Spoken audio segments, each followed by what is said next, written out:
দেবলীনার সঙ্গে রওশনের নোংরা অতীতের কুকীর্তি এবং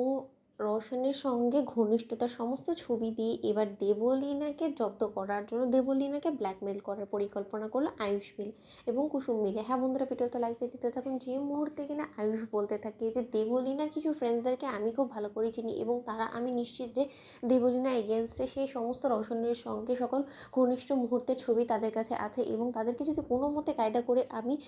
ওদের কাছ থেকে সেই ছবিগুলো আদায় করতে পারি, তাহলে সেই ছবিগুলো দিয়ে দেবলীনাকে এবার ব্ল্যাকমেল করে ওকে তিলে তিলে শেষ করে দেওয়া যাবে। কারণ দেবলীনা কোনো মতে এত সহজে দমার মেয়ে নয় এবং ওকে দমানোর জন্য একমাত্র হাতিয়ার হিসেবে আমরা ব্যবহার করতে পারবো ওর সেই কুকীর্তি করা সেই ছবি এবং ভিডিওগুলো। সেটা যে কোনো মূল্যেই হোক না কেন, হয় ওর ফ্রেন্ডসদের থেকে আমাদের আদায় করতে হবে, নয়তো বা দেবলীনার বাড়িতে উপস্থিত কোনো না কোনো প্রমাণে আমাদেরকে এই ক্ষেত্রে সহযোগিতা করবেই কুসুম। তার জন্য আমাদেরকে দুজনকে একসঙ্গে হাত মেলাতে হবে। ঠিক সেই মুহূর্তে কুসুম যখন বলতে থাকে যে ঈশান সাহেবের জীবনের ভালোর জন্য আমি সমস্ত কিছু করতে রাজি আছি, ঠিক সেই মুহূর্তে আয়ুষ যখন অবশেষে দেবলীনার বাড়ি থেকে চুরি করে যখন কিনা রওশনের সঙ্গে সম্পর্কে জড়িয়ে থাকা অবস্থায় সেই সমস্ত ঘনিষ্ঠ মুহূর্তের ছবিগুলো নিয়ে আসা মাত্রই দেবলীনাকে যখন আননোন নাম্বার থেকে ফোন করে বলতে থাকে যে তোর জন্য কিছু পার্সেল পাঠিয়েছি দেবলীনা, তুই বরঞ্চ সেই পার্সেলগুলো দেখে নে, তোর শ্বশুরবাড়ির অ্যাড্রেসেই পাঠিয়েছি যাতে করে তোর সেই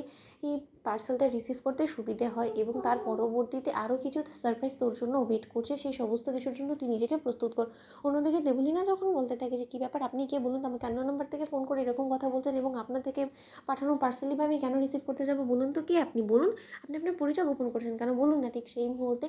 আয়ুষ যখন বলতে থাকে যে এবার দেবলীনা নিজে এর খোঁড়া কুয়ার মধ্যে নিজেই এবার পা দেবে, তুমি এবার দেখো কুসুম। কারণ দেবলীনা অতীতে যে নোংরা কর্মকাণ্ডগুলো করে রেখেছে সেটার সমস্ত ছবি ভিডিও যখন কিনা ও একটু একটু করে দেখতে পাবে, তার ওর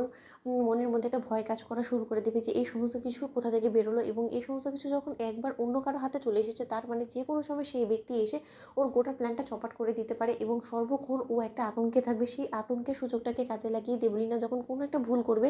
সেই ভুলটাকে আমাদেরকে মায়ের সামনে ধরিয়ে দিয়ে দেবলীনার মুখটা টেনে ছিঁড়ে ফেলে দিতে হবে। ঠিক সেই সময় কুসুম যখন বলতে থাকে যে কিন্তু এই সমস্ত কিছু করতে করতে অনেকটা সময় আমাদেরকে যা কিছুই করার হোক না কেন সমস্ত কিছু তাড়াহুড়োর মধ্যে করতে হবে, কারণ আপনি ভুলে গেলে কিন্তু চলবে না। 2 সপ্তাহ বাদেই কিন্তু ঈশান সাহেবের সঙ্গে দেবলীনা ম্যাডামের বিয়ে এবং তার আগেই আমাদেরকে যা করার করতে হবে। ছোটো সাহেব অন্যদিকে যখন কিনা ডেলিভারি ম্যান হঠাৎ করে গাঙ্গুলি হাউসের চৌকটে এসে দাঁড়ায় এবং ডেলিভারি ম্যান যখন বলতে থাকে যে দেবলীনা ম্যাডাম আছে, দেবলীনা ম্যাডামের নামে একটা পার্সেল এসেছে। ঠিক সেই সময় দেবলীনা যখন ঘাবড়ে যায় এবং দেবলীনা বলতে থাকে যে আমার নামে আমার শ্বশুরবাড়িতে পার্সেল পাঠিয়েছে, তাহলে নিশ্চয়ই কেউ এমন আছে যে কিনা আমার সম্পর্কে খুব ভালোভাবেই খোঁজ খবর রাখে এবং এবার যদি কোনো মতে আমার এবং রওশনের অতীতের কোনো কিছু হয়ে যায় তাহলে তার রুখে থাকবে না, কারণ সেই লোকটা তো কথা এমনই বলছে। তো বন্ধুরা, লাইক এবং শেয়ার করে সাবস্ক্রাইব করুন।